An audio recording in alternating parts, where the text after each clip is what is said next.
রাসূল বলেছেন কিয়ামতের আগে মানুষ জেনা করবে, জেনাকে মানুষ জেনা মনে করবে না, মনে করবে এটা অ্যাফেয়ার, ছেলে মেয়ের ক্রাশ। এখন নতুন শব্দ আসে কি, ক্রাশ। চোখে চোখে কন্ট্যাক্ট হবে, কো এডুকেশনের মাধ্যমে মোবাইল নাম্বার এক্সচেঞ্জ হবে, রাতের বেলা কথা হবে, ফোন হবে, তারপর চা খাবে, কফি খাবে, ঘুরবে, আস্তে আস্তে বেডে যাবে, তারপরে ব্রেকআপ হয়ে যাবে। তাদের কাছে সিম্পল, এটা খুব সিম্পল, সিলি ব্যাপার। আর কোরআনের কাছে এটা কি, জিনা। এক কথায় কি, জিনা। জিনায় লিপ্ত থাকা অবস্থায় দোয়া কবুল হয় না, কিন্তু মানুষ যদি এটা থেকে বের হয়ে তওবা করে আল্লাহর জন্যে, তার দোয়া অনেক বড় মানুষের দোয়ার মতো কবুল হয়। ওই 3 বন্ধুর একটা হাদিস আছে না, গুহার মধ্যে চাচাতো বোনকে একা পেয়েও সে ফিরে আসছিল আল্লাহর ভয়ে, আল্লাহ পাক তাকে গুহা থেকে বাঁচায় দিচ্ছেন না? হাদিসটা পড়ে দেখবেন, অনেক বড় হাদিস। জিনা থেকে দূরে থাকলে হৃদয়ে নূর আসবে।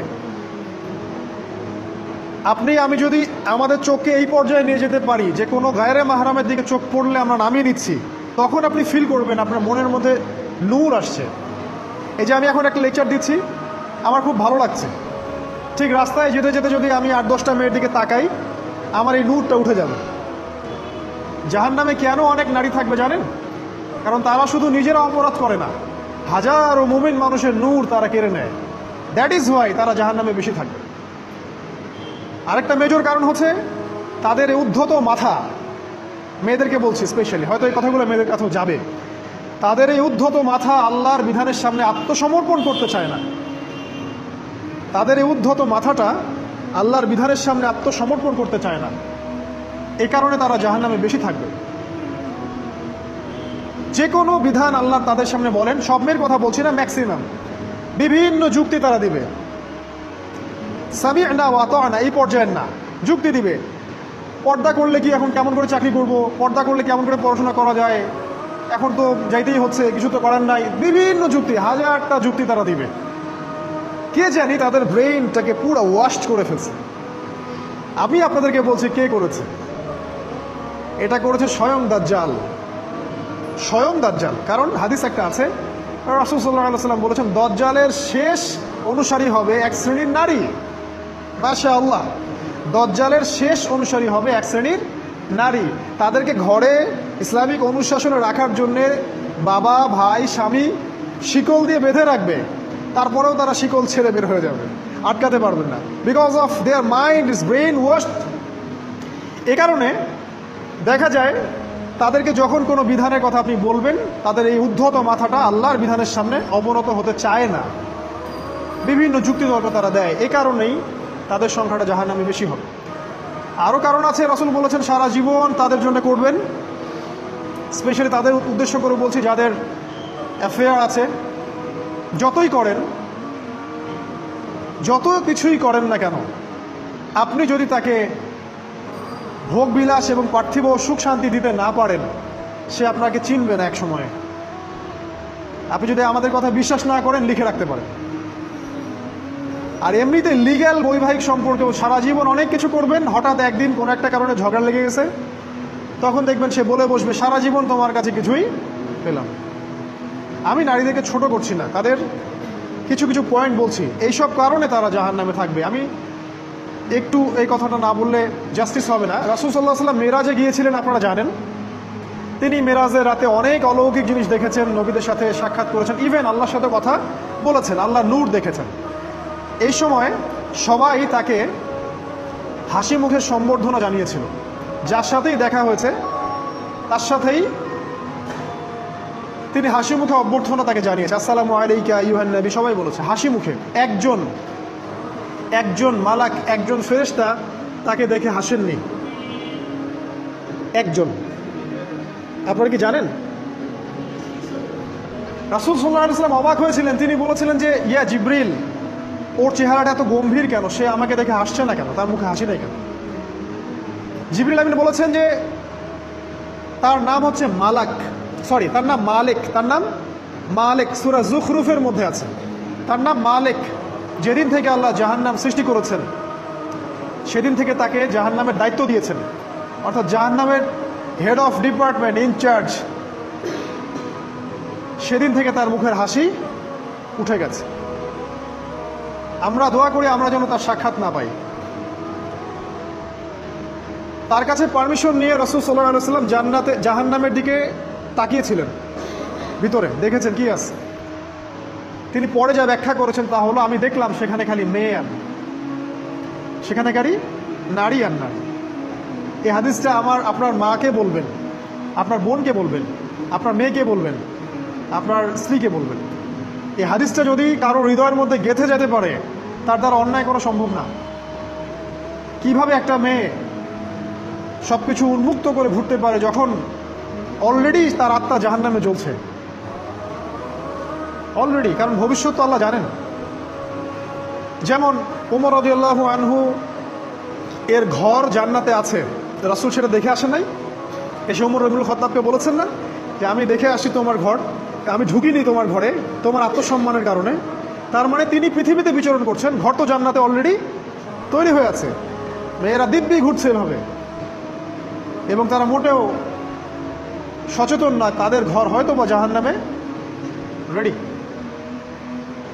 আর আমাদের so called modern western civilisation এদেরকে ব্রেইন ওয়াশ করে দিয়েছে। তারা বাজার করছে, তারা নগ্ন হয়ে ঘুরছে, কাপড় পরেও তারা নগ্ন থাকছে, তারা মডেলিং করছে, গান গাচ্ছে, নৃত্য প্রদর্শন করছে, মিডিয়া আসে, তার দেহ লক্ষ লক্ষ কোটি কোটি মানুষ দেখছে।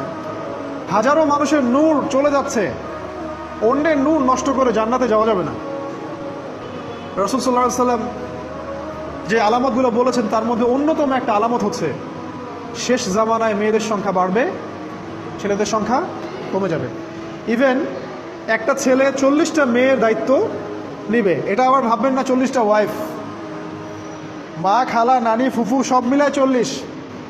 আর সামনে যে মহাযুদ্ধটা হতে যাচ্ছে এরপরে এরকমই একটা অবস্থা হবে যে ছেলেদের সংখ্যা পৃথিবীতে থাকবে না, খুব কম, এবং বেশি বেশি মেয়ে একটা ছেলের কাঁধে চলে আসবে। এখন অবশ্য আমাদেরকে ওই যে পশ্চিমারা শিখিয়েছে একটা ছেলে একটা মেয়েকে বিয়ে করবে। জেনা অনেকজনের সাথে করতে পারে, বাট বিয়ে একজনকে করতে হবে। এখনো যদি কোনো হুজুর বা কোনো ব্যক্তি, হুজুর না, কোনো আলেম, কোনো স্কলার বা যে কোনো ব্যক্তি দুটা বিয়ে করে, মানুষ মনে করে something is wrong, something is wrong with him. এই লোকের কোনো সমস্যা আছে মনে হয়, এর মানে চরিত্র ভালো না, এর মনে একটা দিয়ে আকাঙ্ক্ষা পূরণ হয় না, something is wrong with him, তাই না? এই চেতনাটা দজ্জাল শিখিয়েছে এদেরকে। একটা ছেলেকে তৈরি করা হয়েছে সে যেন অনেকগুলা মেয়েকে বিয়ে করার ক্ষমতা রাখে, এভাবেই তাকে তৈরি করা হয়েছে। না হলে আল্লাহ কখনোই 4, 3, 2 বলতেন না। হ্যাঁ, যদি আমি সমতা করতে না পারি তাহলে কি একটা কথা বলি, এই সাবজেক্টটা আপনাদেরকে হয়তো কেউ পড়ায় না। একটা বিয়ে করেও একটা ছেলে মিলকাল ইয়ামিন রাখতে পারে। মিলকাল ইয়ামিন মানে হচ্ছে দক্ষিণ হস্তের মালিক। মেয়েটাও জানবে আমি মিলকাল ইয়ামিন, ছেলেও জানবে সে আমার মিলকাল ইয়ামিন। এভাবেও একটা ছেলে একটা মেয়ে সিকিউরিটি, শেল্টার, ফুড সব কিছু পেতে পারে। এটা এখন উঠে গেছে, একটা সময় এগুলো ছিল। রাসূলুল্লাহ সাল্লাল্লাহু আলাইহি ওয়াসাল্লামের একটা ছেলে ইব্রাহিম, রাসূলের একজন ছেলে ইব্রাহিম কার গর্ভে জন্ম নিয়েছিলেন? কার গর্ভে জন্ম নিয়েছিলেন? রাসূলের জীবনী পড়তে হবে A to Z কয়েকবার, কমপক্ষে আর রাহিকুল মাখতুম ওইটা পড়তে হবে। মারিয়া কিপ্তির গর্ভে জন্ম নিয়েছিলেন। মারিয়া কিপ্তি একজন দাসী। এই দাসী মানে কাজের মেয়ে না, এটাকে বলা হয় মিলকাল ইয়ামিন, দক্ষিণ হস্ত। পারস্যের রাজা মিশরের রাজা দুজন দাসীকে রাসূল সাল্লাল্লাহু আলাইহি সাল্লামের কাছে উপহার দিয়েছিলেন। তার একজনকে রাসূল সাল্লাল্লাহু আলাইহি সাল্লাম নিজের করে নেন, বিয়ে করে নেন। তার গর্ভে জন্ম নিয়েছিল পুত্র ইব্রাহিম। এই সাবজেক্টটা আপনাদেরকে কে পড়াবে এখন? ইভেন এখন আলেম ওলামাও দুটো বিয়ে করতে ভয় পায়, মনে করে যে সমাজের মানুষ আমাকে কি বলে না বলে। সবচেয়ে বড় কথা হচ্ছে এই কাজ করার জন্য ব্যাকবোন শক্ত থাকা দরকার। ব্যাকবোন মানে মেরুদণ্ড, স্টিলের মতো, তাহলে এই কাজ করতে পারবেন। নারীর সংখ্যা যে বাড়বে, 40 গুণন 1 হবে, তখন এই 39টা মেয়ে কি করবে? এখনো সমাজের মধ্যে নারী পুরুষের অনুপাত 1:4। মানে প্রতি একজন ছেলের জন্য 4টা করে নারী ঘুরছে সমাজে। এটা তো স্ট্যাটিস্টিক, আপনি ইন্টারনেটে গেলেও দেখতে পারবেন। এবং পশ্চিমা কান্ট্রিগুলোতে এগুলো আরও অনেক বেশি, ওদের অনুপাতটা আরও অনেক বেশি। তাহলে এই বাকি মেয়েরা আসলে করবেটা কি? সবাই যদি একটা করে বিয়ে করে তাহলে বাকি মেয়েদের কি হবে? তারা কি পতিতালয়ে সম্পত্তি হবে? ওদের যৌন অধিকার নাই? ওরা শারীরিক মানসিক শেল্টার, ফুড, খাবার, পানি এগুলোর অধিকার রাখে না? এখানে নারীবাদীরা কি বলবে?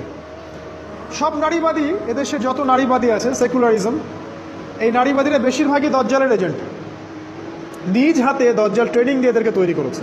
আপনারা হয়তো ভাবছেন দজ্জাল তো এখনো বের হয় নাই, ট্রেনিং দিল কিভাবে? আমরা কি ইবলিসকে দেখি? ইবলিস নাই, ওর অস্তিত্ব নাই। এখানে ফেরেশতারা ঘিরে রাখছেন, এটা দ্বীনি মজলিস, কেউ দেখতে পাচ্ছি? তাদের অস্তিত্বকে অস্বীকার করতে পারেন? দাজ্জাল এরকমই একটা এভিডেন্স, এরকম একটা সোল। সে অলরেডি রিলিজড, সে শুধু মানুষের রূপে আমাদের সামনে আসেনি, সামনেই আসবে। একজন ইহুদির যুবকের বেশ ধরে সে সামনে আসবে। কিয়ামতের এভিডেন্স হচ্ছে নারীর সংখ্যা বাড়বে, পুরুষের সংখ্যা কমে যাবে। আরেকটা এভিডেন্স হচ্ছে নারী পুরুষের পোশাক পরবে, পুরুষ নারীর পোশাক পরবে। পোশাক মানে কি? জিন্স আর গেঞ্জি? হ্যাঁ, এটাও একটা ব্যাখ্যা। ঢাকায় তো জিন্স আর গেঞ্জি চলছে, টি শার্ট। এখানে অন্য একটা ব্যাপার আছে, আমি সেটা আপনাদেরকে আজকে বলছি। সেটা হলো, এটা শুধু এই পোশাক বলতে শুধু গায়ের পোশাক বোঝানো হয়নি। আল্লাহ বলেনি নারীরা তোমাদের পোশাক, তোমরা নারীদের পোশাক। তার মানে কি? এটা নারী, এটা আমার ওয়াইফ। কোরআনের আয়াত এবং হাদিসের আয়াতগুলো দুই রকম। মুহকামাত, যেগুলো স্পষ্ট, মুতাশাবিহাত, যেগুলো অস্পষ্ট, যেগুলোকে তাউইল, ব্যাখ্যা করতে হয়। আর তাউইল কারা করবে? যাদেরকে আল্লাহ জ্ঞান দিয়েছেন তারা করবে, সবাই করবে। তাউইল করার পরেও তারা বলবে আল্লাহই ভালো জানেন। এই জন্য আমি বলছি আল্লাহই ভালো জানেন, কিন্তু আমার ব্যাখ্যা হচ্ছে যে এখানে পোশাক বলতে বোঝানো হয়েছে যে মেয়েরা সামাজিক, অর্থনৈতিক, রাজনৈতিক সমস্ত ক্ষেত্রে ছেলেদের নেতৃত্বের আসন নিয়ে নিবে। You are agree with me? আমার সাথে এগ্রি করেন? পরিবার, সমাজ, রাষ্ট্র, সব জায়গায় they will play the functional role of male in society. তারা সমাজে পুরুষের ফাংশনাল রোলটা প্লে করবে, আর পুরুষ নারীর জায়গায় চলে আসবে। ওই যে পিছনে গিয়ে ইয়াস স্যার সামিয়ানা ও আতোয়ানা, এই হবে অবস্থা। এগুলো কি আমরা দেখতে পাচ্ছি? ব্যাখ্যা করার দরকার নেই। তবে একটা হাদিস না বললে ইলমের জাস্টিস হবে না। সেটা হলো, আল্লাহ রাসূল সাল্লাল্লাহু আলাইহি ওয়াসাল্লাম বলেছেন, কোনো কওম ততক্ষণ পর্যন্ত সফল হতে পারে না যতক্ষণ পর্যন্ত তাদের নেতৃত্ব দিবে একজন নারী। হাদিস কি আছে এটা, নাকি বানায় বললাম? তাদেরকে বুখারী খুলে দেখতে বলেন। কোন কওম, আর রাসূল যখন একটা কথা বলেছেন তার মানে পৃথিবী উল্টে গেলেও কথাটা সত্য হবে, কিছুই করার নেই। এই কারণে পশ্চিমার এখন খুব ভয় পাচ্ছে, কারণ রাসূল সাল্লাল্লাহু আলাইহি ওয়াসাল্লামের অনেক ভবিষ্যৎবাণী আছে কিয়ামত সম্পর্কে। ওরাও এখন খুব ভয় পাচ্ছে, ওভার কনসিয়াস, যে এগুলো তো হতেই পারে। এটাকে ঠেকানোর যত পদ্ধতি তারা অবলম্বন করছে, কিন্তু লাভ হবে না। প্রতিটা ইস্যু ওদের বিপর্যয় ডেকে আনবে। যে কোনো ইস্যু হোক, সেটা প্যালেস্টাইন বা কাশ্মীর হোক, সেটা আফগানিস্তান বা পাকিস্তান বা বাংলাদেশ বা বার্মা, কোনো ইস্যুই তাদের জন্য কল্যাণ বয়ে আনবে না। যদি কল্যাণ বয়ে আনে, শুধু মুসলিমদের জন্যই আনবে। কারণ প্রতিটা অন্ধকারের পিছনে একটা সোনালী সকাল আছে। এটা ওরা জানে না, কিন্তু কোরআন এবং হাদিস এটা আছে। অতএব কেউ ধৈর্য হারা হবেন না, ধৈর্য হারা হবেন না, এবং অধৈর্য হয়ে কোনো ইনিশিয়েটিভ নেবেন না, এমন কোনো ইনিশিয়েটিভ নেবেন না যার কারণে উম্মার ক্ষতি হয়। কারণ সামনে যে সময়টা আসছে, এটা আমাদের বিজয়ের সময়, ওদের বিজয়ের সময় নয়। All you have to do, আপনাকে শুধু এতটুকু করতে হবে, জাস্ট বি প্রিপেয়ার ইউরসেলফ। নিজের প্রস্তুতি নিজে নেওয়া শুরু করে, কারো দিকে দেখার দরকার নেই। এবং অবশ্যই কালেকটিভলি, অ্যাজ এ উম্মাহ, অ্যাজ এ নেশন, কিয়ামতের আলামত হচ্ছে নারীর সংখ্যা বাড়বে, পুরুষের সংখ্যা কমবে। নারীরা পুরুষের পোশাক পরবে, পুরুষরা নারীর পোশাক পরবে। পোশাক মানে সোসাইটির ফাংশনাল রোল। মানুষ হালাল হারামের বিবেচনা করবে না। মানুষ জেনা করবে, জেনাকে জেনা মনে করবে না। মানুষ মদ খাবে, মানুষ মদকে মদ